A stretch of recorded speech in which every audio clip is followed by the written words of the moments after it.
Welcome back.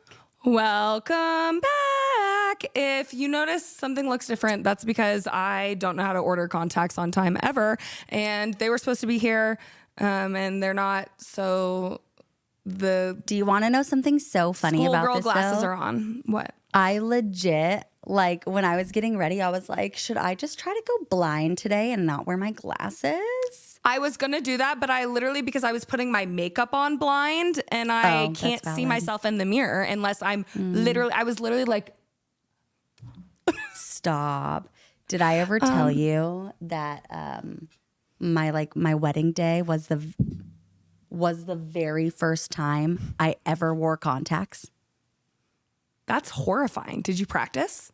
I feel like I would have had to practice. No. I mean, like, I literally got contacts and like was like, this should be easy. And like tried to do it on my wedding day. And I put the first one in backwards. Oh. And then, all my bridesmaids that's the worst. That's the worst feeling. I know. All my bridesmaids were like, Caitlin, what's happening? And I was like, I can't see. It's flipping inside of my eyeball. That's what it feels like. Yes, it was literally stuck in there and it burned so bad I couldn't open my eyes. And so my bridesmaids had to hold my eyelids open and take it out with Q-tips. And so I had to do my makeup in the car on the way. Oh, okay. Wow. This was years ago now and I still can't wear contacts. You what? The light was in my eye. I have been wearing contacts since I was like in 6th grade. People always are wondering if I just choose to wear glasses for fun sometimes. No, I usually have glasses on. I am blind as a bat. Okay, I am so blind. If I've lost a contact while driving before, and I literally like had to like cover my eye because like I'll get a headache from how blind like my other, my eye without a contact is. Also, fun story, everybody. Once I woke up like 4 years ago and I didn't realize I had fallen asleep with my contacts in because I wear dailies and I take them out every night. And I woke up and thought God had gifted me the gift of sight. Yeah. It's a miracle. I was like, oh my God. See. I can see. I can't. Yeah, no, I'm still blind. And by the way, welcome back. I'm Spencer. This is Caitlin. This is both your NBA midweek and end of week because I am out of town tomorrow for a wedding. So we will be wrapping up our, I didn't edit those. So I'll have to change an arrow real quick. But we will be checking on our agendas at the end of the show. We will be doing our Magic 8 Ball. We're doing I have the sexy sports music, but I didn't clip something. Okay, anyway, so we are back to doing sexy sports. I hope every episode, if we remember, AKA Spencer just had to stop what we were doing and you won't know, but we just had to actually get our sexy sports clips. But we have them in mind, okay? So yeah, this is EU Sports. If you're new, we're so happy to have you. Please like, subscribe, and comment. And if you don't want to hear us yap about our favorite teams a little extra longer, because we always are going to do that, just know that we always have chapters in the description, and you can or always it should be on like the skip on through. You can skip. It's fine. I mean, not to brag, we did have a comment last episode that wished we talked longer. So that's what we're here for. That's what we're here for. We're crowd pleasers. And we go ahead and can people stop calling me? The disrespect. Hi, Caitlin and I are trying to film. I'm so sorry. Oh no, I was just trying to call to let you know, but we keep getting interrupted. Everyone's calling me. Yeah, I'm so sorry. I'll let you go. It's okay.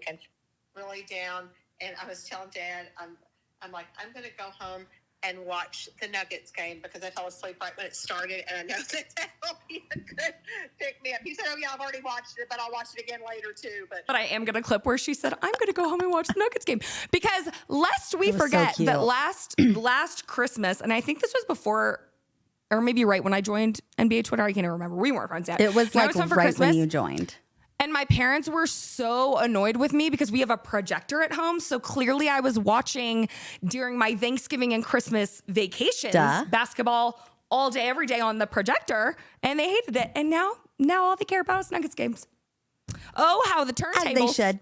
Oh, how the turntables. Anyway, let's get right into it because we're back, The baby. Denver Nuggets.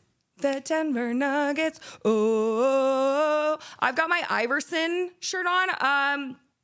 The Nuggets are so freaking back, baby. My dad asked me to limit the F words, so that was one that could have been and wasn't. So there. If Period. one more person calls me, stop. Who is it now? It was like a random, I had 2 spam calls, my friend Caroline and my mom. Anyway. Okay. The Denver Nuggets are so frickin' back, baby. And you know how I know the They have NBA is back? never been more back. You know how I know the NBA is back, Caitlin? How? Because the Lakers have lost 4 out of the last 5 games, and the Nuggets, with bare bones, just beat the Oklahoma City Thunder. Okay? Did we forget to do sexy sports already again? Yes. But we're so back. Anyway. So speaking of, we'll go ahead and do sexy sports right now because I'm all over the place. I promise I took my ADHD Your meds ADHD today. meds? It's not showing. But yes. I'm just all over the place anyway. Let's do sexy sports, okay? But one of them is from the Nuggets game, so that was a good lead up, okay? Yep.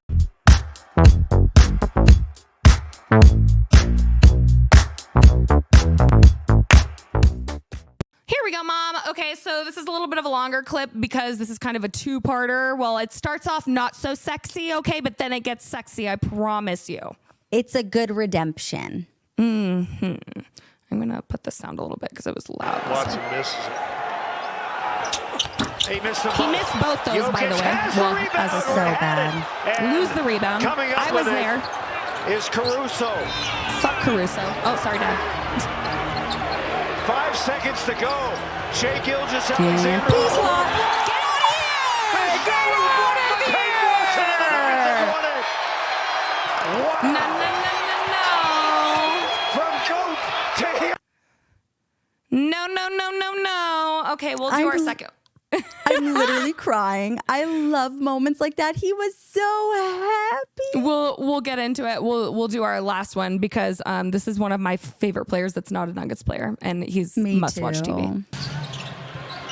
Morant gets the step. He did 2 of these, by the way. 2 of them. Dude. Let's hold on. Let's watch one more time. Pay attention, Morant class. gets the step. Morant. What? Huh? Okay, that play literally leaves me speechless because he so perfectly circles around the back of the defender. Like he does his 360 slowly around the back of the defender before laying it in. Like that's insane. He did it twice. I will always say he's like one of my favorite, I wouldn't even say like just basketball players. Like he's one of my favorite athletes to watch John because Morant he is he's so athletic. Must so watch good. TV. I Truly love John Morant, and they beat the F out of the Lakers, and we'll get into that a little bit later. But that was our sexy sports. Yes, Peyton Watson came through clutch. I literally don't even know that was where to clutch start. AF. I don't even know where to start with this game. I was there, and I was throwing up, texting Caitlin. I was also I kept checking the Celtics Warriors score. We'll also talk about that, but. Oh my God, this was such a baptism by fire game for our young Nuggets. And I think it was necessary. I agree. And you know what? I just want to hate say too that this is the Nuggets' 3rd win in a row. After losing, which I will say losing barely in a fantastic game to the Timberwolves on Friday. We should be 6-2. I know. Then they won on Saturday, one on Monday, and one on Wednesday. And they were all fantastic games, especially by the young guys and Russell Westbrook. And I was there for all 3 of them. It's true. Spencer is the good luck charm. I was there on Saturday, so I have a little bit to do with that. You know, she wasn't here on Monday, so it doesn't count. Against the Jazz, whatever. We're not going to talk about the fact that it was against the Jazz. It's because we're good luck. So we are 3-0 when I'm in the building. Luckily, well, not luckily, but like I'm out of town on Friday and Sunday for a wedding. So hopefully, since I'm like it's not that I'm not attending. I just am. You're just away. Unable. I'm away. Okay. I'm on vacation. Okay. Yeah, I agree. But it was a great win. My dad texted me, and I'm going to put the clip of, because my mom's so cute. My parents, and I've probably already played it by now. Who knows? The beginning of this episode has been very chaotic. It really has, truly. But my parents have gotten so much more into basketball ever since like we started this. And honestly, since I started following the Nuggets, because they've fallen in love with watching them too, as they should. But my dad, I need to find it so I can quote him word for word. My dad texted me and said, I think this time, literally at 7 a.m. this morning, I think this time, at least for now, Jamal and AG being out is good for the Nuggets, forcing them to develop their bench and not rely so much on their favorite five. Absolutely. Period, More Dad. like core four, your vet four. Like, yes. And it's Forrest Malone. Are you getting the puppies or puppy? What's happening? He was whining. I'm so sorry. Everyone was joking with Malone in his presser the other day where he like came to the conclusion that you don't have to play like a 6-man rotation in November. Yes. And listen, one of the first things, I did not expect Hunter Tyson getting heavy minutes and also me not hating them in my bingo card. That was not in my... I love this man. I love Hunter Tyson. I love him. I love his energy. He's just like the guy that like I feel like should be like an usher at church, but like instead is like an NBA player. He and looks I'm like just the guy like a that like confused. that like helps like the grandma like put her groceries in Yes. her trunk. Yes. And he just Literally. looks like such a nice boy. Yes. He does. But he gets angry. I was watching him last night and you could tell it was great because you know, you don't really want to have young guys out there making mistakes against OKC, but it worked. Okay. We didn't have Jamal, we didn't have AG, and it worked. Hunter Tyson is just, I love like bench guys like that because you know every second they're on the floor, they're trying to prove that they deserve to be there. Exactly. So, like, they're gonna work hard for it. They're hustling. And he was hustling, you know, he was grabbing rebounds, little bit careless with the ball. I think twice he looked for Jokic and just had the ball right here and Lou Dort like immediately grabbed it from him. Yeah. And then same thing I think in the second half, but nothing that I like hate. Like I can see the potential. It's just, you know, learning how to get over like those silly plays. I think carelessness and like plays like that is truly such a rookie thing that you fix as you mature. Yes. Because like you learn by you're- experience. Exactly. You know, because now you're playing with faster players, with stronger players, with taller players than you did in college. And, you know, these guys, More especially muscly. guys. Exactly, especially guys like Lou Dort or He don't fuck around. You know, sorry, Dad. Exactly, and like the Oklahoma City Thunder and everything. Like they're a great team, and so like for him to be able to play against literally the Nuggets handed OKC their very first loss. So going into this game, they were an undefeated team. I know. I'm so hype about it. I'm like all cheesy. It's the best day of my life. I know. It's so good. But so like for him to be in that game and still be able to make an impact, even with a few stupid turnovers, like he's a brand new guy and like he's learning and he wasn't detrimental. Exactly. I was going to say like he's game. still out there producing, you know, like he's still out there producing and making things happen and he's learning as he makes those mistakes. And that's exactly what needs to happen. And I feel like that's exactly kind of what happened with Peyton Watson at the end of that game too, is he's like, I need to redeem myself. Even the game After the missed free throws. I think it was on Monday. You can tell that the core four are so used to playing with Jokic. Like they're always like, they've almost got sticky hands. Like they're almost always ready for him to like throw a backwards pass. Yeah. And a game a couple days ago, you could kind of tell like he threw it at Peyton Watson and Jokic said it was a bad pass. I think it was like kind of on both sides because Peyton, you could tell was not ready for it. But I think with Jokic, you kind of have to learn to always be prepared for the ball to come your way. So I think that's another thing, like Jokic playing with these young guys, they're also learning. He's learning like what they're going to do and they're learning what he's going to do. And it's kind of good again that Jamal and AG are out because now they're learning each other so that we can mix these lineups and that they're working. And I think that's what happened last night is like, he kind of figured out rotations that worked, and to get Russ out, we had like basically a no point guard lineup. We had Julian in there and Michael, which then you have two snipers. And, when you had like Christian, Russ, and all those guys in, you had like your more like defensive lineup. Peyton Watson, it showed that Peyton Watson can start, obviously, and we win. He, again, wasn't perfect. He made mistakes. He wasn't in preseason. He didn't do training camp. So I think I told you, I said give him till 15 games. Give him that little chance to start. And like it's kind of what I was telling you too. And maybe this kind of like forced their hand. But when we were talking about how like I want Peyton Watson so bad to just like get in there and get experience and kind of get confident, especially since he wasn't in preseason. He didn't get those big minutes in preseason. So I think like having AG and Jamal out like kind of forced their hand and is making Peyton Watson get those minutes. Exactly. And it felt like I was so happy for him too, because if you remember the OKC game last year that we almost won, and then Shea, or maybe it was going into overtime. I couldn't remember if we were up by like 1 point or something. But Shea actually hit the game winner over Peyton Watson. I do remember. So for Peyton to actually like, he's obviously advanced just that much to make that play. He went straight up. Shea was doing what Shea does, and he was doing whatever he could to get to the line.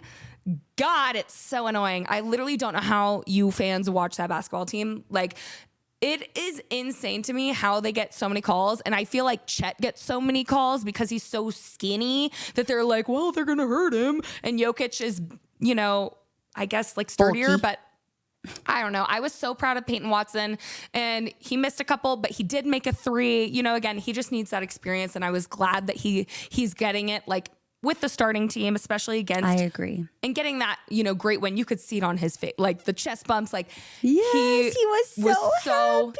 So happy. And I told you, like that's the kind so of crap that he needs. Like he needs that confidence booster because, like last year, everyone was like, who's this Peyton Watson guy? Like on defense, Peyton Swatson. Like he was that guy. And so like, I feel like he really needed something big. And then he kind of fell off like a little. Yeah. Fell off a little bit like towards the end of the year. I think again, we didn't even think that Russ was going to come in and be a scorer for us again. They never stopped. Again. Do I think that Russ is going to have like a 29-point game every single night? No, I do not. I think that obviously he's not the best shooter anymore, or not that he ever was, but like he came in and the energy he has brought, CB talked about it in his post-game interview about how like it was all Russ, like just, know, and I like heard him talking to them because I was like behind the bench, and you can hear like he's just so happy to be here and so happy to help in whatever way he can. And that was another good lineup was Russ with the Booth boys, with the young guys. Yep. And it was so good to watch. And then CB, if we can't talk about him enough, Christian Mother effing Braun. He's so good. Averaging like 16 and a half points, like six rebounds, 3 assists. I got you. Yeah, you got his stat line from last night? Yep. It's so last night he had 24 points, which like I think that might have been I know. I feel like that might have been a career high for him. Like at least in the NBA. I don't think he's ever I'll Google that real quick. I got it. Thank you. Versus the Pelicans. Wait, what did he get last night? 24 points. Oh, he had 25 against the Pelicans last year. Oh, so you close. Not you, but okay. An almost career high for him. But he had 8 rebounds, 2 steals and a block. He is producing, performing, and On both helping ends. on both ends and everywhere. Like the best part is that like he's fast and athletic, so he's great in transition too. So if Jokic grabs a defensive rebound, he can be the first guy on the other end of the court to get the ball. You know, like he's just all over the place, and he's been starting to make good decisions and like really fit was in with the bothering Shea. starters. I know. He was bothering Shea, and Shea I was doing his know. best to get off of CB to go at like Julian Strother or MPJ, and it didn't. Like, I would love to actually I need to rewatch the game and see how many times Shea like actually did like get over him. I think his defense has been great. I think he's like been everywhere. And then listen, all of us were just hoping that he could maybe like hit 2 or 3 shots a game with the starters. Okay. No, literally. None of us thought he was going to be doing this. And speaking about like confidence with Peyton Watson, I think this stint has been amazing for him. His confidence seemed so shot last year. Even in the preseason, it did not look great. The offensive piece was very worrisome. And I think all he needed, because I think he takes that stuff to heart, I think all he needed was like a stretch like this where he's like, he made 4 out of 8 threes. And He's like, I know who I am. he's cutting to the lane, you know, tripling Jokic. So the paint was super packed. But the thing is, you triple Jokic, which I wasn't expecting them to do, okay? Because usually they're kind of like ruining everyone's day on defense. Yeah. But they did not want to get, and like they want to turn Jokic into a scorer, which is always kind of a mistake. But I guess if you eliminate everyone else, it's usually good. Yeah. They didn't do that. They were tripling Jokic, and he was driving to the lane and making those like just tough shots. It was, He was. so, and like I'm I said, just so like proud of him. great offensive like decision making, truly. Yes. And even defensive. Like he's been so great. You know, I talk about all the time, like your position on defense, like wherever the Yeah. ball is, you're either going to be in help defense or deny, or you're going to be on ball. And the way that he's figuring out how to move depending on where the ball is like really cool to watch him just kind of like figure it out with the vets and be like, okay, like this kid doesn't look like he's, you know, just in his third year. Like he's looking strong. He's looking so confident. strong. Like he's doing and so he's good. a dog. Like you get like he puffs up his chest, like he wants to dunk on you, which I love. You know, I told you that's the stuff I love about him is that like when CB dunks, he dunks. Like he is a strong He athletic throws it dunker. down. And everyone's like, who's this white boy? Like, what is happening? Yeah, He's even so like good. the shots he was taking last year, he would have had, or this year in this game last night, he would have never taken. Okay, even Never. like I will say he's not like Michael, where you've got the quick release. He's definitely like the look around. Set slow your up. feet and go. Yeah. But he made 4 out of 8. I'm fine with it. They were daring him to shoot.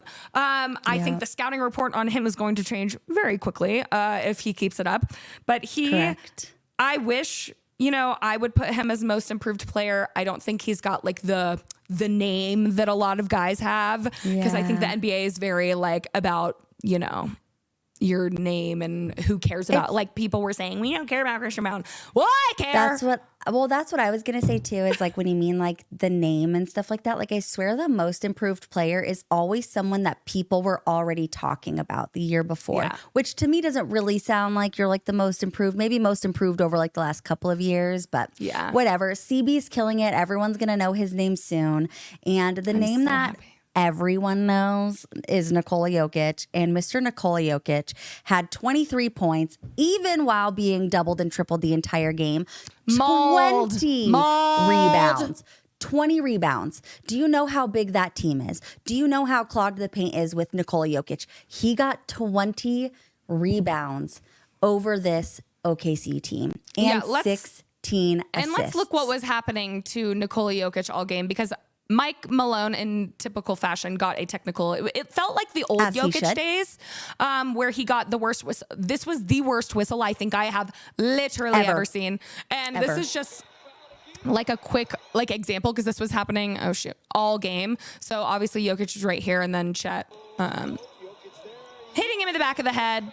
Yeah, you can see. And not only it wasn't just that once at the end, it was twice. He did an over the back reach first and knocked him in the head, and Yeah. then jumped up one more time and slashed down on his head.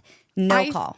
I think this was the worst officiated game I think I have ever seen. It was so egregious what they were doing to Jokic, and I can't believe he did not get kicked out of the game because you could see it on his face. And I don't know like how much was on TV, but he was literally like screaming. Obviously, Michael Malone got the tech. It didn't even get better after that. They were literally attacking him.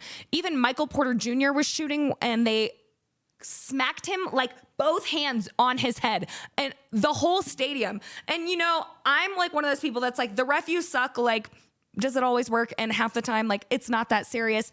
It was disgusting. I'm so sorry. And my thought is like, imagine if Jokic got Embiid's whistle.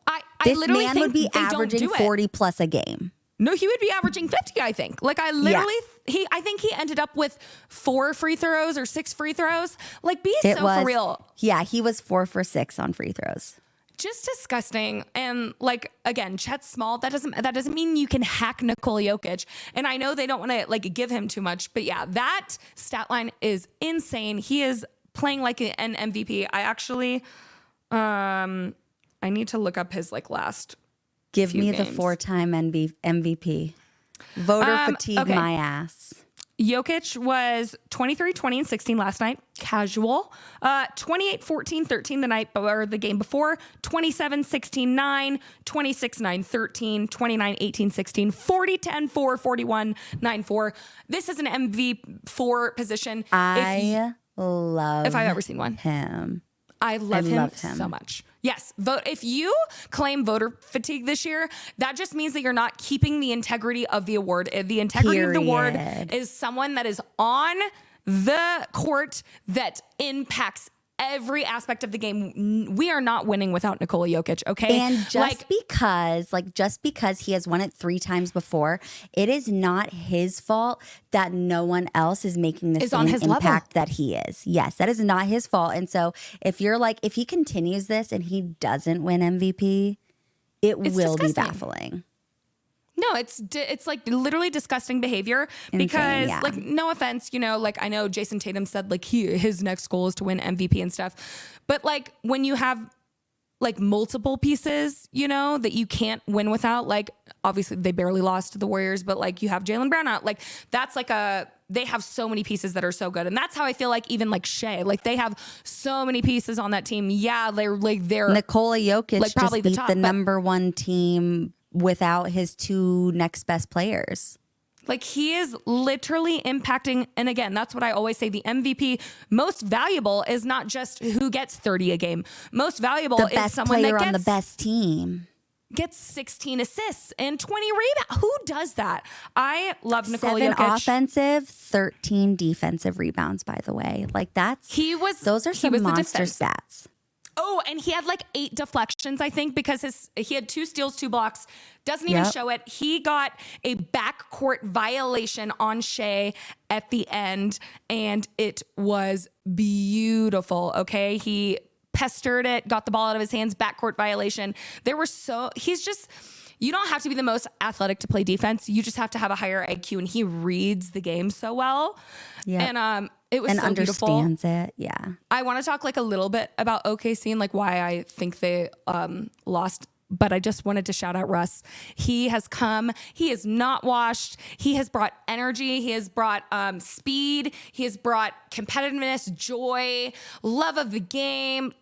And leadership. Leadership, like, that was the word. The thing that I love is that like when we were at the game on Saturday too and everything, and I'm sure you saw it on Monday and on Wednesday, like something that you don't really see because, you have commercials and things like that.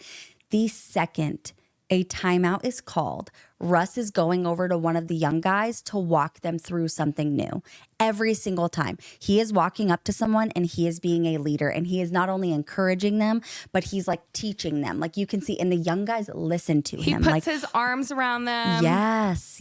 Like he's such a perfect leader. And I'm just pulling up his stats just from the last 2 games because the last 2 games really just show like the impact and like kind of the growth that he's had just over especially obviously with the last Jamal Murray couple of being games. out and him having to start. Exactly. So, first of all, he won the defensive player of the game with this stat line: 5 points, 7 assists, 3 rebounds, but 5 steals. Okay. So, that 5 steals was a monster for us in that win against the Jazz because there were several times where we maybe started losing our lead a little bit. And it was a little stressful, but he came out and he did great. 2 games ago, 21 points, 6 rebounds, 6 assists, 1 steal, 1 block, shooting 60%. And last game, 29 points, 6 rebounds, 6 assists, 1 steal, shooting 66%. He has really kind of come into his own. And I don't know if it's that he's meant to be a starter or what. You know, obviously Jamal Murray's going to come back and he's going to go back to the bench. So I hope he takes that to the bench. That he needs more minutes with Jokic, obviously, and Jamal needs to be with the bench. Not them two together with the bench, okay? I never like that. Never love it. Please, never love it. Never do that. Yeah, it was so great. And I just love this team so much. Even Aaron Gordon was on the side, like on the bench last night, and he had his arm around Hunter Tyson in the beginning. He was coaching up the team, literally so vocal. And then when Jokic was getting hacked and Michael Malone like went over to talk to the ref and like, after he got his tech, Aaron Gordon went over and was trying to talk to him. Like, this team protects their own and they love their own. And they were so happy for the young guys. Even Michael Porter Jr., I think he had like 4 assists. There's times that he would usually... fam. In Denver, we all fam. Period. In Ball Arena. Yeah. Even Michael Porter Jr., like, he was trying to get a shot up off, like, over Caruso, passed it to Peyton Watson in the wing. You know, Peyton Watson's been iffy with that shot. It's just, this team is like looking even more selfless than I've always appreciated. That's what I've always loved about the Nuggets. There's so much ball sharing involved. And it makes my heart warm to see these new guys kind of coming into their own, and the vets are here for it. Yeah, but it's amazing. Now to shut up about the Nuggets, but I do want to talk about OKC, okay? And like Celtics in the same thing, because OKC and Celtics remind me a lot of each other. And I said this last year and people hated me for it, but I didn't think Celtics were good in the clutch. And what that means and how I feel about OKC as well is they're so used to bigging up big leads because they are like really fast and all incredible teams. They're incredible teams, of course, but they're so used to having these big leads that if you can force the turnovers and keep it close in those last 2 minutes to the point where now you're daring them to make big shots, you know, like they're used to like coming in, not casually, just confident. They're making everything. They're not worried because they're so elite that when you get into their heads a little bit, I think, Shea had 8 turnovers last night. And I think that OKC reminds me of that a little bit because in the beginning, it felt like they were making everything especially when you're there and you're like, and why? We were down like 12. I think the most we were down was like 18 at one point. I could be wrong. We were definitely down 13 several times and it was stressful. Yeah. I never thought we were totally out of the game. They just kept chipping away, which like earlier in this, like the season, they weren't doing it enough. And, but yeah, it does feel like it got close and your goal is just to outsmart them. And I think with Jokic, you can out execute them just like the way our team plays.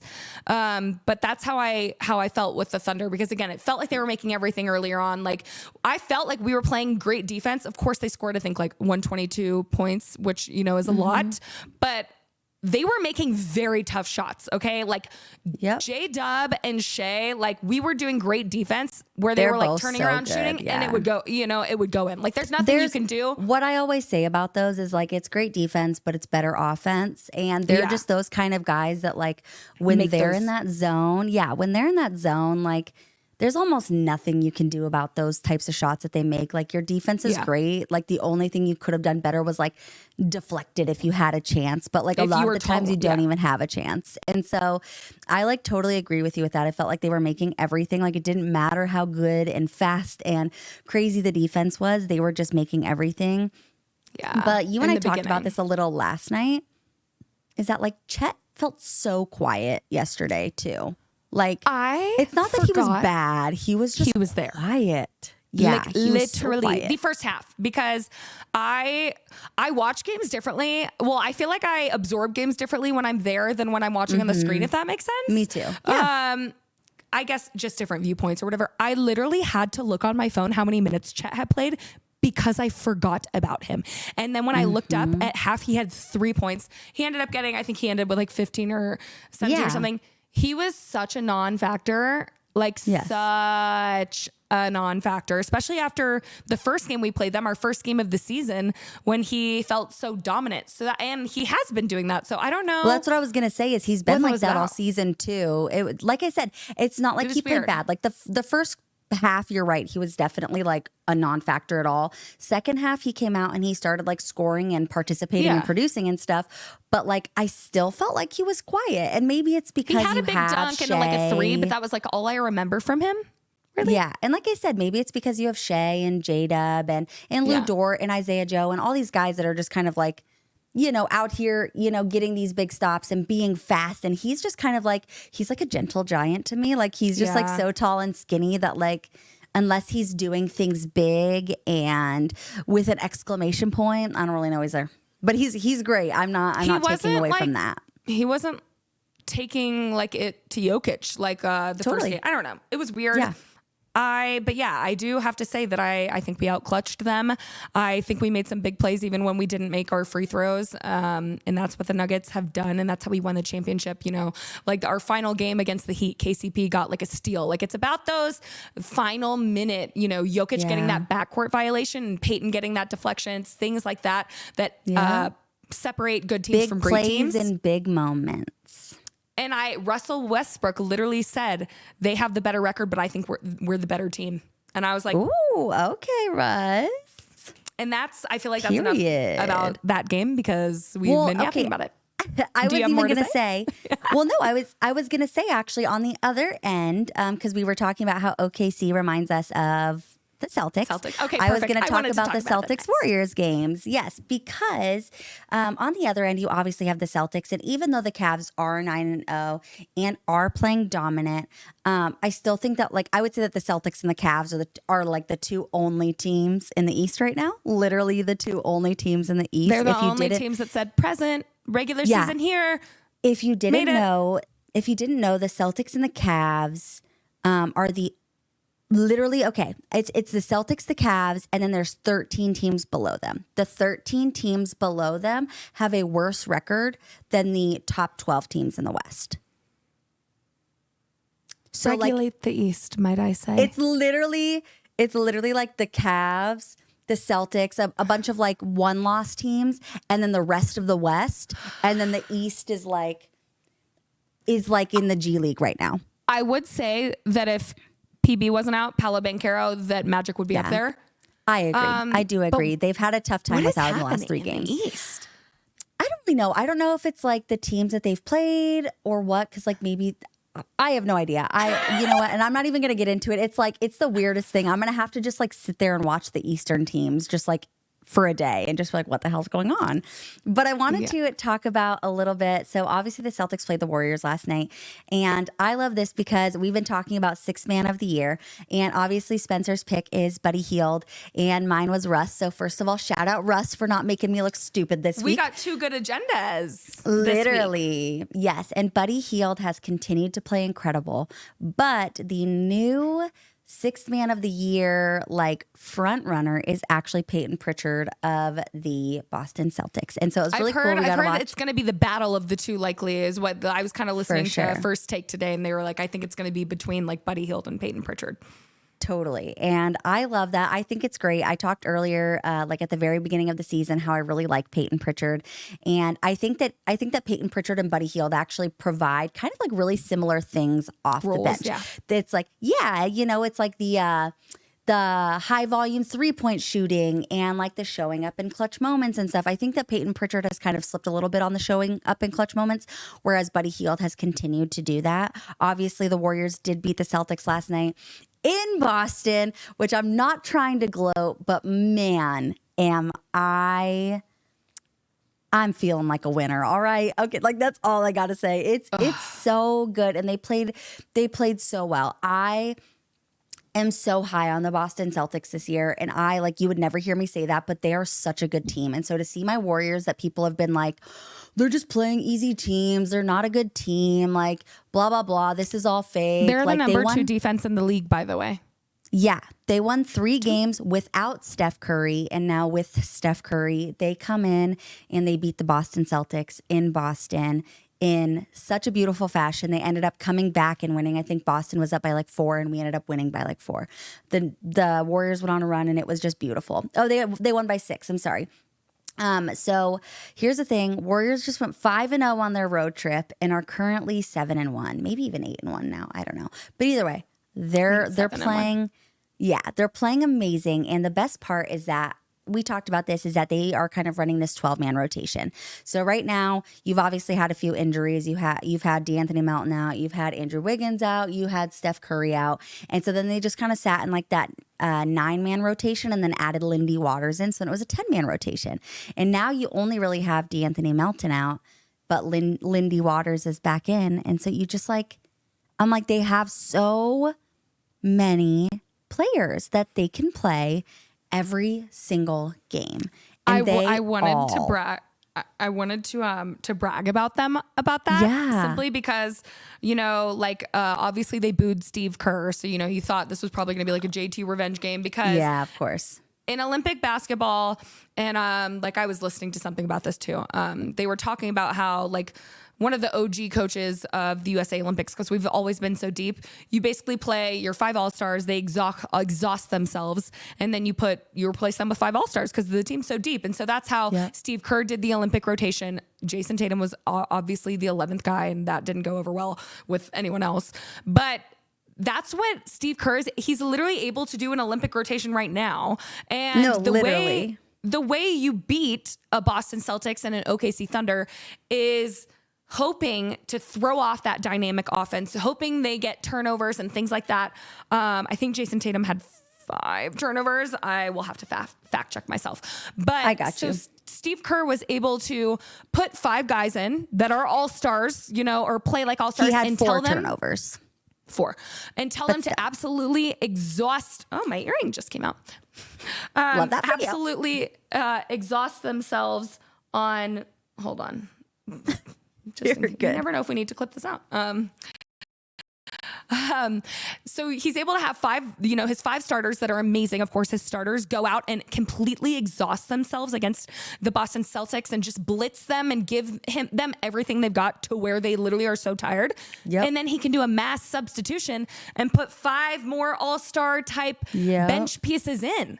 And so they were just able to attack them all night. Obviously, they were out Kristaps Porzingis and Jaylen Brown. But I know this is Warriors are one of your main teams. But I did just wanted to shout out what we've talked about how deep they are, and the Celtics and OKC are kind of all 3 of those are the deepest teams. So you have to think smarter, not harder. And when you have Steph Curry and you get them close again, like I was talking about with OKC, we saw that with Boston and the Nuggets last year. We beat them both times we played them.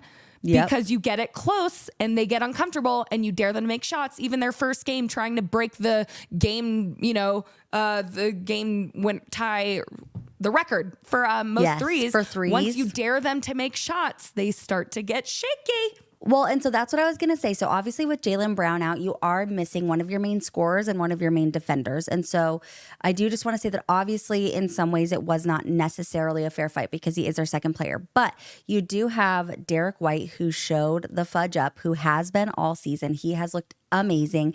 And the only people that were really making threes on their team were those 2, were Jason Tatum and Derek White. Yeah. Jason Tatum was 5 for 10. Derek White was 7 for 16. And then you have Drew Holiday. And we talk about this a lot because I get that the Celtics are a good team, but someone was talking about how the Celtics don't live and die by the 3. I get that they're a great team, but we are allowed to criticize the things that they might do a little bit crazy. Yes, they're not perfect. Because then you have Drew Holiday, who went 0 for 6 from 3. You have Peyton Pritchard, who went 3 for 11. That is 20-something% from 3. You have Al Horford, who was 2 for 6. Sam Hauser, that was 2 for 5. And so you have people that are... That's 20 possessions that you could have scored. I always say this, when... people were bricking things often. I needed to let me shout him out real quick because I forgot to in the Nuggets. Michael Porter Jr. made 7 threes, I think, last night, maybe 6. Incredible. Yeah. He had a terrible first half, but he came back and I was really proud of him. Anyway, sorry. When you have players like that, a 2 is better than 0. Okay. I know you like your 3 Celtics, but all of those possessions could have added up. I bet you half of them would have gotten a 2 if you would have driven the lane. And that's actually what I was trying to explain. And I'm not hating on this person, because I always say this, like, the best part about sports is that we all view sports differently. We all view different things as priorities. We all view different things as detriments, and we all watch games differently. And so the comment that we got was just saying that they don't live and die by the 3, they live and die by their defense. I think those two things go hand in hand, because the thing is that when you are bricking 35 missed threes in the game, okay, if you have 35 missed threes and you don't grab offensive rebounds on every single one of those, you then have to have fantastic transition defense to be able to run back and defend immediately if you are bricking 35 threes. That is 35 kind of empty possessions when you're just chucking up threes that you might not have a great shot, or your shot is not falling. Drive to the basket, go in and pull up a little floater, get creative if your 3 is not falling. So like I said, incredible team. I do think that they should get a little bit more creative, I guess, when their 3s are not falling. Obviously, Jason Tatum and Derek White helped him out a ton, and those two looked amazing. But like I said, if you don't have perfect transition defense or amazing transition defense, you are going to be losing points on the other end. And you can't have 3. Everyone bricking the 3s. Sometimes one player has an off night. We see that with Michael Porter Jr. all the time, who's our main 3-point shooter. Sometimes it's not their night. When we had KCP, like, he would be our 3-and-D guy. Sometimes he wouldn't make a 3. You can't have 5 players that are 0 for 6 or 3 for 12. Like, that's absurd.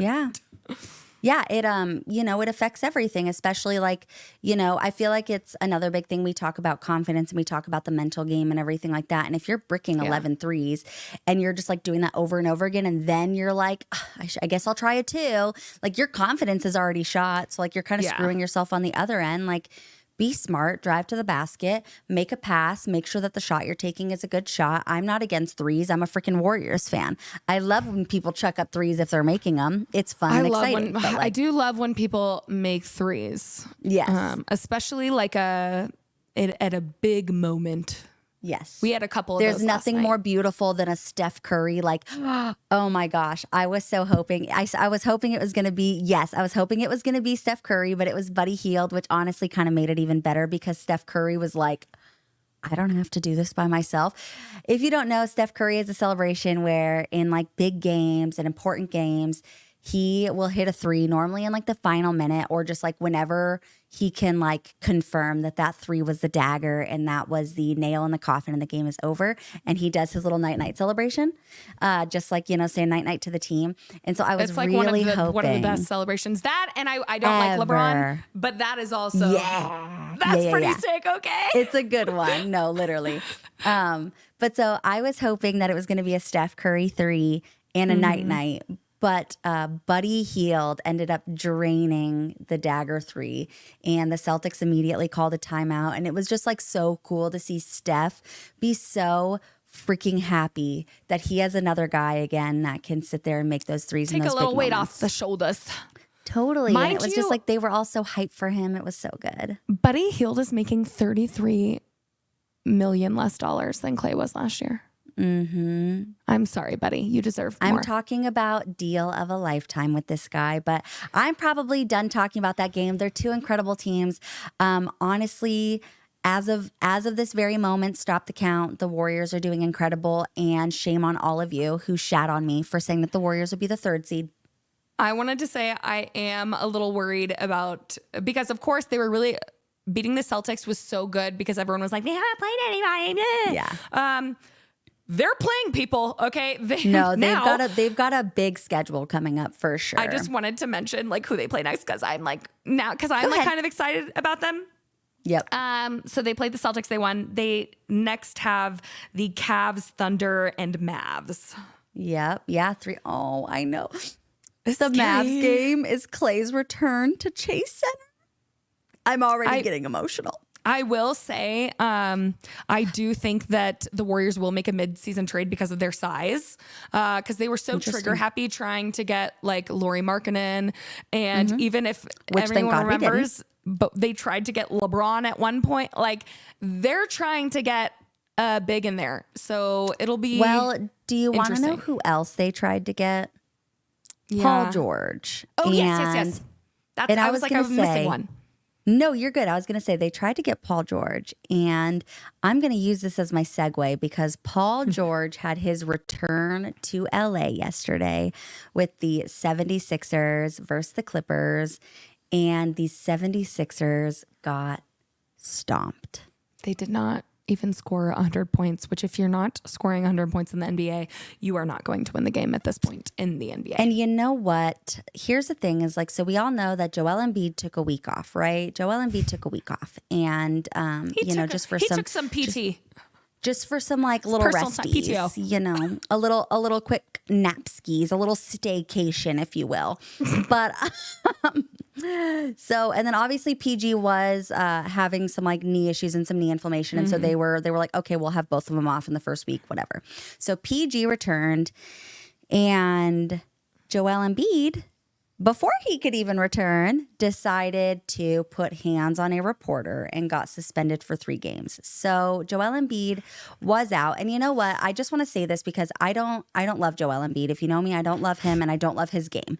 He's not my fave.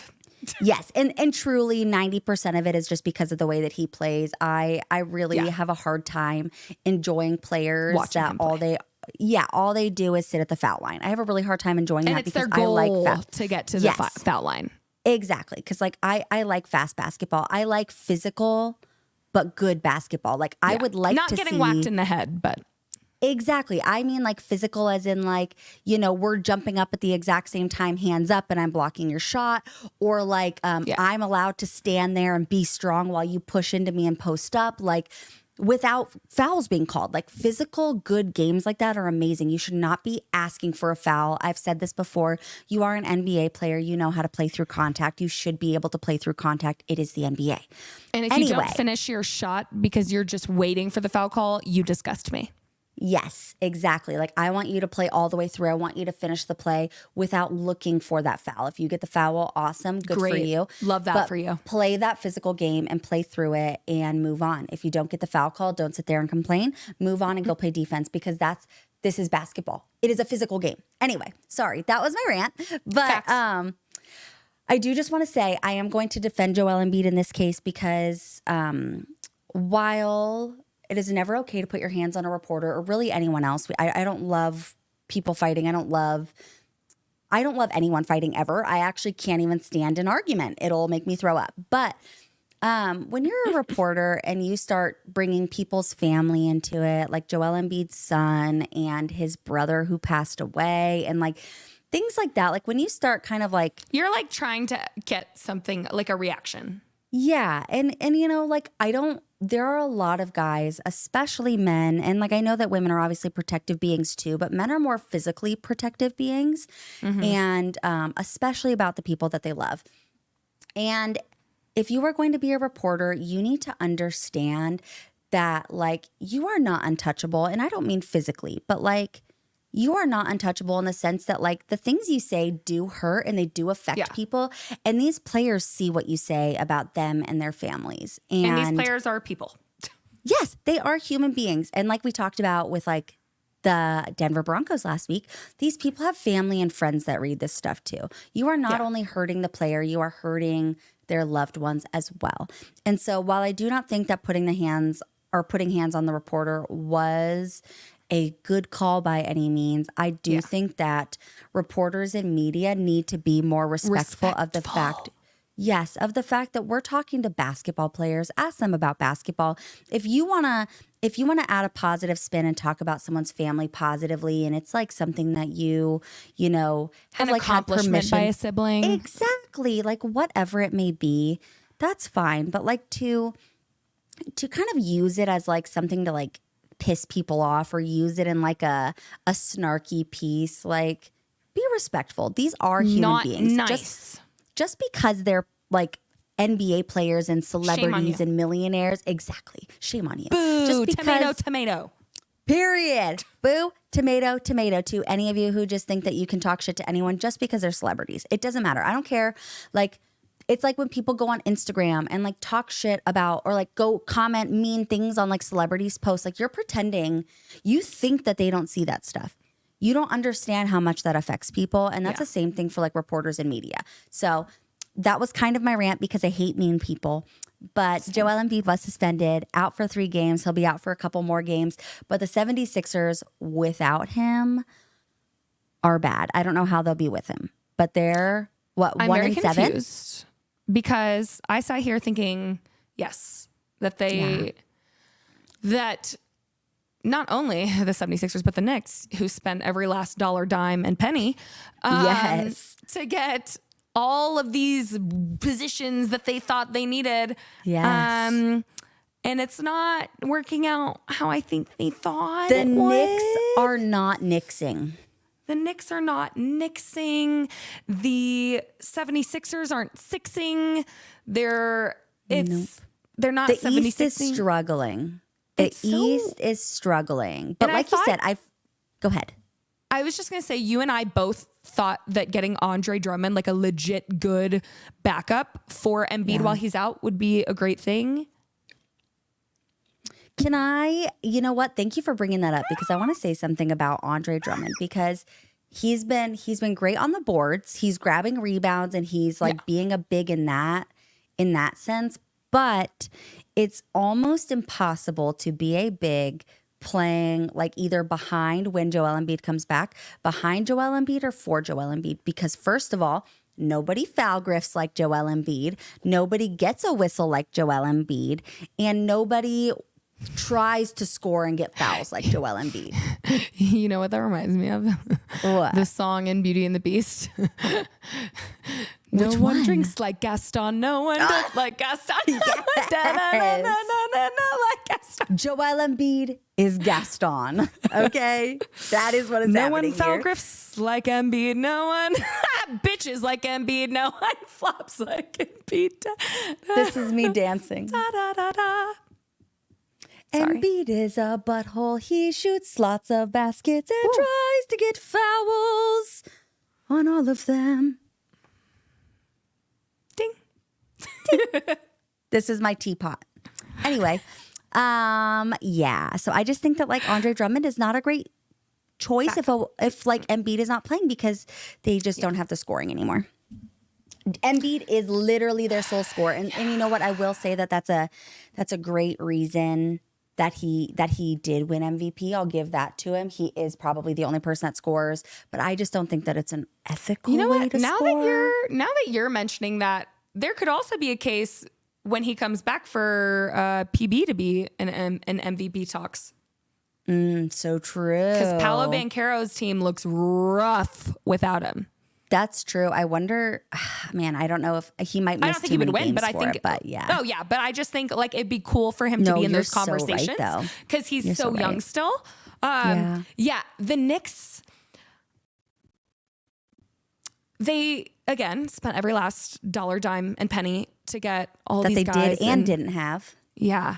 And I think part of it, and I know that y'all hate when people call Cat soft, but I think that the Knicks are lacking that like that Anthony Edwards personality, that John Morant personality, that Russell Westbrook personality that, you know, will like you make a big play and they're like, come on, like what's that grittiness? Someone that's like, gonna hype you up and like that's gonna hype up the whole team. True competition. I love Jeff Teague, okay, and his Club 520 podcast is one of my favorites to listen to because he's hilarious.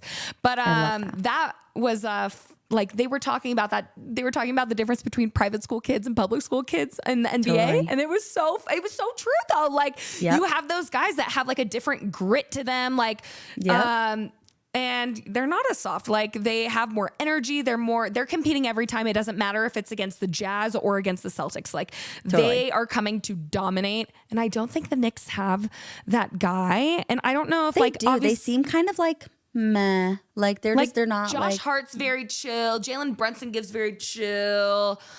Like I don't even, and like I think also you had people like DiVincenzo who like knew their role. Like, you know, when Jalen Brunson isn't scoring, you know, like I catch and shoot the three, or if they're like tripling him, And I don't know if like almost they're trying to incorporate too many pieces into the offense to where he's not like running the game as much anymore. And it's not like working well. I don't really know. I haven't been able to watch every single of their last couple games. But it just like, it's not looking good for them as like, especially I thought this many games in, like they would start to kind of like pick it up, and it doesn't seem that way. I agree. They're like, and it's just like, I don't know if it's just that like Cat doesn't have like a true place on their team. I just want to put it into perspective for people who don't know. The reason that we're kind of talking about this is because the Knicks just lost to the Atlanta Hawks 121-116. It wasn't a horrible loss, but the Atlanta Hawks have also been a pretty crappy team this season. I just want to say that Trae Young is so freaking hilarious because he literally so funny at the end of the game. He told the Knicks fans, he was like, like y'all need to get out the exits a little quicker. And then they started booing. And he said, yeah, boo, go home. Yep, go home. I love, like, I'm one of those girls. I love trash talking. Like, I love dunking on people. Like, I love, good competitive spirit, baby. Listen, I've always loved shit talking. Like, that's like my favorite thing. Like not so when they do it to my team, but no, she's being dead serious. She loves shit talking. Okay, I do. I'm like, because I'll do it. Yeah, no, literally. And so you know what? Like the Knicks are 3-4. There is not a team besides the Boston Celtics and the Cleveland Cavaliers that are above 500 in the East, and so that's pretty crazy. And I'm going to move on actually to the Cavaliers if you're okay with that, because the Knicks made 22 threes yesterday. Mm-hmm. And the Hawks they have the best 3-point percentage in the league currently, or at least in the East. I just wanted to say before we do move on, I was gonna say that I was just shocked because if you read the stats from last night's game, I didn't get to watch it. Karl Anthony Towns 34 points, 16 rebounds. You know, Josh Hart 14 points, 8 rebounds. McBride 16 points. Jalen Brunson 21. OG 15. They're trying. Like it doesn't sound like it's not like their shooting's abysmal. So I don't know what that. I'm gonna have to like do some watching this week and see kind of what that missing like pieces going on. I think a lot of it is gonna have to be offensive rebounds. They're not getting a lot of second chance points. They only had 7 total offensive rebounds in this game. 7. Okay, you should be averaging like 15 plus. A lot of the times, like, the average team right now is grabbing like 14 to 15 per game. So 7 is a pretty low number, and just their general defense is lacking a little bit. And again, I don't know if it's just because of like spacing, or they're trying to figure out like, you know, who goes where. If Cat is their true big, like sometimes I don't see him as someone who's like a good big defender. Like, does that make sense? I know. Because he's just like, because of like that soft nature. Like, I don't think he's always played next to Rudy, so he didn't have to do that. Wasn't his role. Rudy like, was always that stronger rim guy. protector. Yeah. I agree. Which is why Rudy was the decoy. He never had to be that guy. And so maybe, and you know what? We've been talking about giving them 15 games. We'll give them the next 8 or 9 games and see. And but like, I think Cat needs to. Me too. And I think Cat just needs to maybe fall into that a little bit more, into that stronger, true big position now that he's not next to Rudy Gobert. Agreed. You ready? Cavs are 9-0. 9-0 MFers, which is crazy. It was not what I was expecting. A lot of people did talk about kind of calling that. I knew that they would be good. I did not know that they would be this good. They have looked incredible, and they're not one of those teams that you can be like, oh, well, they've only played bad teams. They have played teams of every level. They have played some of the worst teams in the league, in like the Wizards and the Pistons. They've played some mid-level teams like, I don't know, a couple of other literally just mid-level teams. And then they've played some of the best teams in the league. And they are 9-0, and they look amazing. Everyone on their team. They've been beating teams in every way, too. Like, yes. Evan Mobley and Jarrett Allen have been incredible, along with Donovan Mitchell and Darius Garland. Talk about a 1-2 punch, a front court 1-2 punch, and then a back court 1-2 punch. How is that fair? Annoying is that? Yeah. How is that fair? You got like the front court 1-2 punch with like defense and rebounding and just like rim protection and dunking. And then you have the back court 1-2 punch who's going to score 20 points, 20, 30 points on you a night, but like still grab rebounds and still be great in transition. And like, I'm disgusted. I cannot. I'm like so unfair. Excited though to watch them play the Warriors on Friday, even though my friend's rehearsal dinner will probably be happening at the same time. So I will be that. I'll be I will be texting you acting like a boy. updates. No, I'll be acting like a boy and having a headphone in and be watching it. But yes, they look amazing. I just wanted to shout them out because they just continue to look great. I'm excited to see them the rest of the season. Like I said, they really do have a front court 1-2 punch and a back court 1-2 punch, and their bench is showing up. They're all showing up in big moments, and they look good. They remind me of like the Lions, where like they're just feeling whole right now. Like they look dominant, they feel whole. Yeah. And Donovan Mitchell I'm was excited. actually, me too. He was actually the Eastern Conference Player of the Week, and on the other end, Devin Booker was the Western Conference Player of the Week, which is annoying because he's been playing really amazing too. And I was gonna bring my Kevin Durant, my Slim Reaper, so that I could show the class. But either way, I just wanted to say about the Suns really quick that the Suns are 7-1, and they might not feel like one of the most dominant teams in the league right now, but they are 7-1, and they look amazing. Nurkic heard us talking shit because he freaking got 20 points and 18 rebounds last Again, night. he had one good game, so I'm not gonna like say he's amazing now. Me neither. But yeah, he actually had a good game. Again, I know, like, we never said the Suns were bad. We just said that they have a center problem.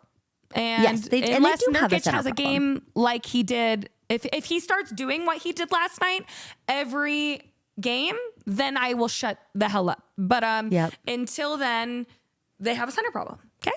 And real quick before we move on to like the Lakers, which is like our last kind of topic for today, I just want to say about the Suns. I have an apology to give to Tyus Jones because I talked a little bit of shit when Tyus Jones got traded, and I said that like, what is he gonna do? Literally I nothing. said he was a non-factor. I think we both did. And you know what? It's not necessarily wrong, but what I put is that he's kind of like the Suns' quiet sidekick because he has been such a quiet facilitator, which is fine because they don't need another scorer. They're already a disgusting offensive team. I'm so glad you brought this up. Why? Because this is what I had to that can segue into the Lakers because Tyus Jones obviously has been such a good facilitator for them, and that is what the Lakers need, and instead they have D'Lo. Yes, I was going to say, and that's what they're lacking. Absolutely. So my apology goes to Tyus Jones. They need he a literally Tyus Jones. Literally, he's averaging like 5 to 12 assists per game. He's not scoring a ton, but he scores when he needs to, and he's efficient with it. Like, it's not like he's shooting 10%. Like, he just doesn't have to shoot a lot because you have a Devin Booker, because you have a Kevin Durant, because you have a Bradley Beal.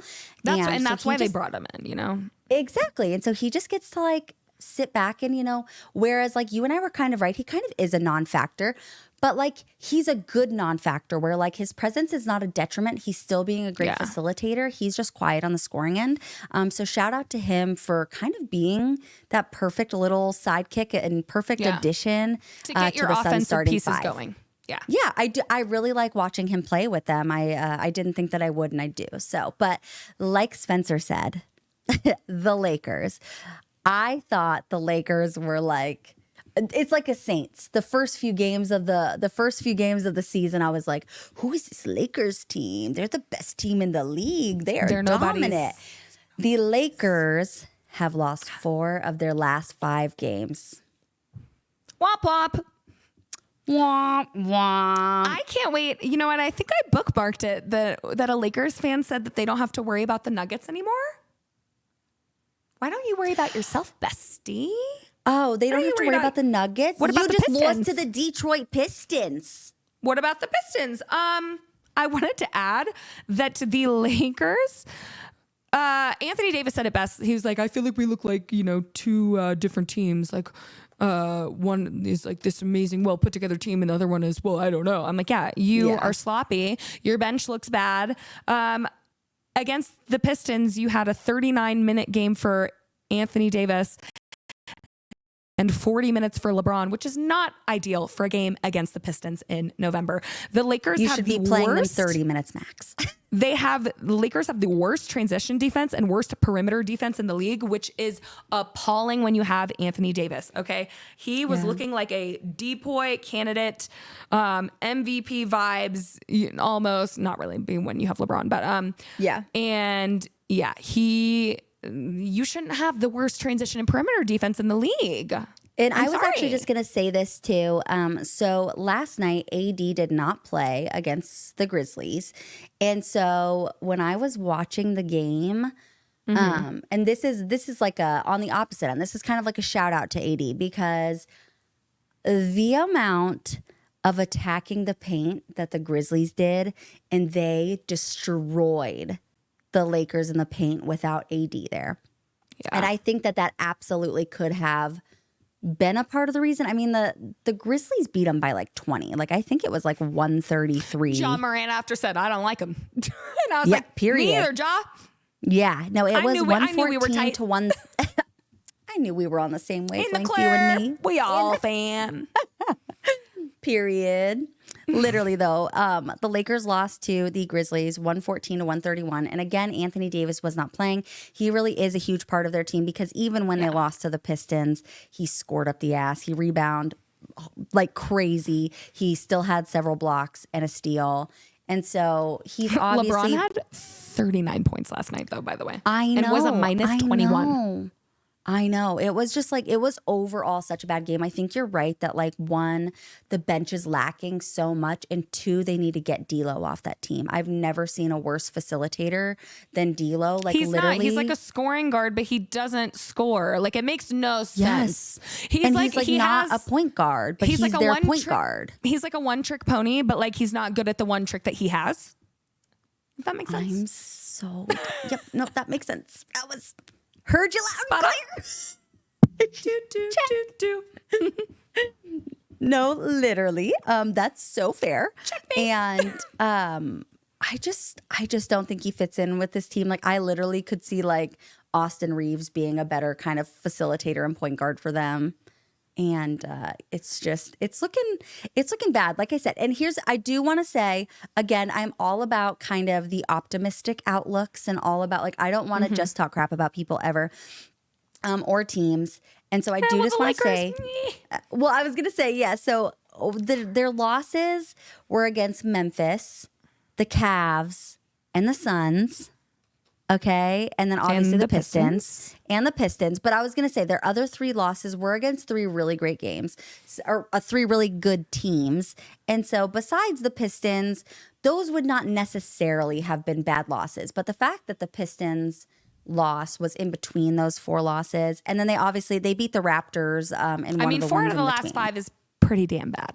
It's so bad. That's what I'm saying. I'm like, if those losses would have been like spread out and you would have said, oh, they only lost to the Cavs, the Suns, and Memphis, I would have been like, okay, like that's not bad. But the fact that they were 4 out of their last 5, their only win being to the Raptors, and the Raptors are also one of the worst teams in the league, and one of those losses being against the Detroit Pistons, as the Magic 8 Ball would say, outlook not so good. The Raptors have been playing up, though, I will say, to their opponents. Like, they played up to us on Monday. Yes, I've been saying that the Raptors are one of those teams that they may not win games, but they do compete every single game, and they do not That's how make... I feel about the Pistons, really. Totally. They don't make the games easy for their opponent, even if they do not win. I totally agree with you there. I've been saying the same thing. So, yep, it's outlook not so good. Before we do our 8-ball predictions and our agenda update, I just want to say, do you think Doc Rivers is going to be fired midseason? Because I do. Yes. I think he should be. I think that if the Bucks They're 1 for organization 7 with Giannis, Antetokounmpo, and Damian Lillard. Yeah, I know. Yes, I do. I wouldn't even be surprised if Giannis was like, I'm not playing until you trade me before the deadline. Well, so that's what I was going to say is that like if you're the Bucks front office and you are like, we are literally on the verge of losing our franchise player and our second best player right now, who is one of the greatest shooters in the NBA, they are effed. And so I feel like you have to do something about it. Doc Rivers is not being a good coach. I don't think he even has the locker room anymore. I don't think that anyone is happy playing on this team right now. And if you're not happy playing on your team, you're not going to play a great game of basketball. So that's I'm how I with feel you. about the Cowboys, even though that's obviously not the NBA. Thank God. But still, yes, you and I kind of always compare NFL to NBA teams and their situations, and I agree. That's a very good comparison. I think that's exactly where they are. Here is our agenda tracker. Okay, we have our MVP as Luka. I'm not saying Luka's bad. I just think, listen, I think that other people are going up, and which pushes him down. I'm mad because I said I would have chosen Jokic, but I was convinced that they would literally never, ever give it to them. But he's playing Me so well too. that I literally physically don't think they can give it to anyone else. I agree. But again, I just think Jokic is amazing. I put Rookie of the Year down for Dalton Connect only because Zach Edey which was my choice in the offseason. I don't know why I changed it, just because he got me excited with his play in the preseason. So that's my fault. He did amazing though. Zach Edey, I think I texted you. John Moran x Zach Edey. They're like my favorite duo to watch right now. They are so fun. And I think you're right. I just think that Dalton Connect has not really been. He's just not getting as many minutes. Exactly. And he's I think that there are rookies like Zach Edey that are kind of outperforming a little bit more. So yes. Finally, for Sixth Man of the Year, Caitlin gets a green arrow. We both have green arrows. She has Russell Westbrook. I have Buddy Hield. Russell Westbrook in the past several games with Jamal out has been an incredible presence for our team, motivator. I would like to tell your dad you're welcome, because I almost just dropped the F-bomb and I stopped myself because I was trying to say I think I've only said like so 2 today. MF and happy. I'm so excited. I'm so proud of him. And also go me for having a green arrow next to his face. Yes. And then Buddy Hield obviously has consistently shown that he is the new Splash Brother. I don't know what they're going to call him because I feel like it's sacrilegious to call him a Splash Bro. We've been calling him Splash Bestie, Splash Cousin. See, I feel like you got to take Splash out of there. I don't know. I agree. We got to workship that. And then Depoy, we have Anthony Davis down and Wemby up. I just want to say that Wemby had, I have it, against the Clippers, which was a loss though on November 4th. He had 3 steals and 9 blocks. 9. So yeah. Caitlin's got another green arrow. Wow. Anthony Davis. Go me. If your team has the worst perimeter and transition defense, I can't justly give you a green arrow. I'm so sorry, bestie. But that was just a that's valid. Quick rundown before we do some Magic 8-Ball questions, okay?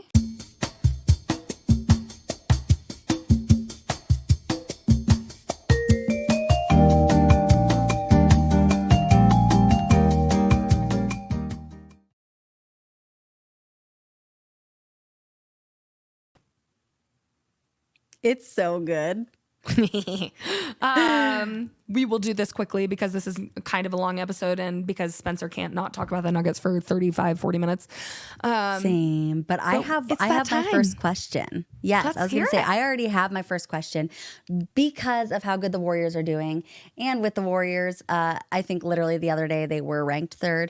Will the Warriors finish top 3 in the West? I just want to ask, and I am going to be shaking this a different way because I feel as though I have been very concerning when I shake it. The answer is no, I love you, bestie. But I do think they will be much higher than...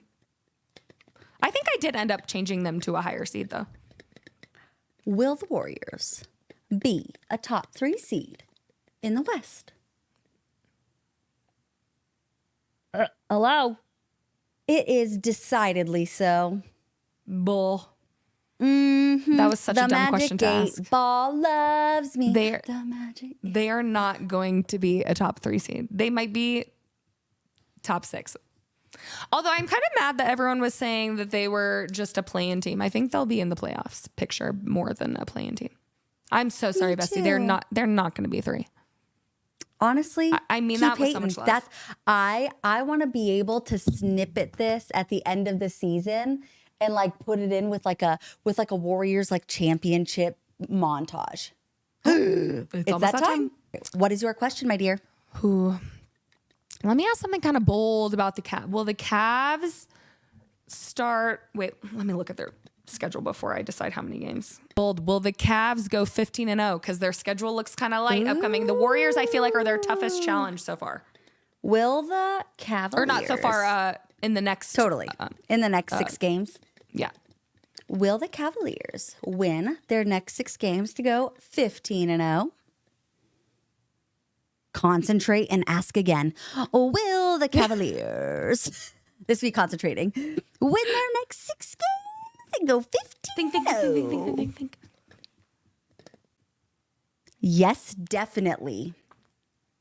I can't wait to watch this game on. I feel like that will be their hardest game on Friday. Who knows? The Celtics, the Lakers got beat by the Pistons. Anything can happen in the NBA at any time. Let me remind you that. But they are doing really well, so I thought it would be interesting to ask. And I have another question on like a similar side of that. Will the East be any more competitive the rest of the season, or are we just going to have the top two teams? So will the East... answer is no. We thought it was going to be more competitive this year, and turns out you disappoint us yet again, East Coast. So cute. My sources say no. Yeah. The Eastern Conference is just... I think they need to send... Well, so who's going to be in the playoffs for the Eastern Conference then? The Atlanta Hawks? I think the top three will be Magic, Cavs, Celtics. Mm-hmm. Maybe Knicks in that top four once they figure it out. Yeah. Then Knicks, Pacers, and then who cares? That's what I'm saying. I'm like, who ends up like jumping in there on accident? I think the Grizzlies and Pelicans need need to go on to the East Coast. Yeah. Well, you have to I feel like you either have to trade someone or you have to add two new teams. I feel like they should add a Vegas team and put the Seattle Sonics back and then move the Pelicans and the Grizzlies to the... over? Mm-hmm. But then... So that, you have 17 each. NBA viewership is still down. They're very upset about it. Apparently it's because... They think it's which is probably true, is because you don't have that next crop of like Steph Curry, KD, and LeBron yet. Like Ja Morant and Anthony Edwards aren't getting the pull that they hoped they would. And for whatever reason, Jokic and Luka, who are two of the best players in the NBA, like since they're international, for whatever reason, you weirdos, basketball is basketball. It's all good. But I mean, I guess it's not. We're recruiting more girlies, with this show, hopefully. Period. I agree. But anyways, we've got to get out of here because I want to try and get this out before I have to go pick up the children I nanny, but I don't know if that's gonna... We'll see. Yes, we are so happy you're here. We're so happy to be here. Caitlin and I will be together next week, Wednesday, for an NBA update for you all. Oh, every time. I'm just going to... I'm going to keep it off. Go ahead. Oh, okay. Well, we love you. We thank you for supporting us. If you're new here, thank you so much. Make sure you click that subscribe, that like and comment. We love talking to you guys. Follow us on our socials that we have linked below. Buy some of our merch. And love us, hate us, in person whatever. Next week. Yes. We love you. Miss you. Bye. Love you, miss you. Bye. I know you can hear me, so don't forget about me.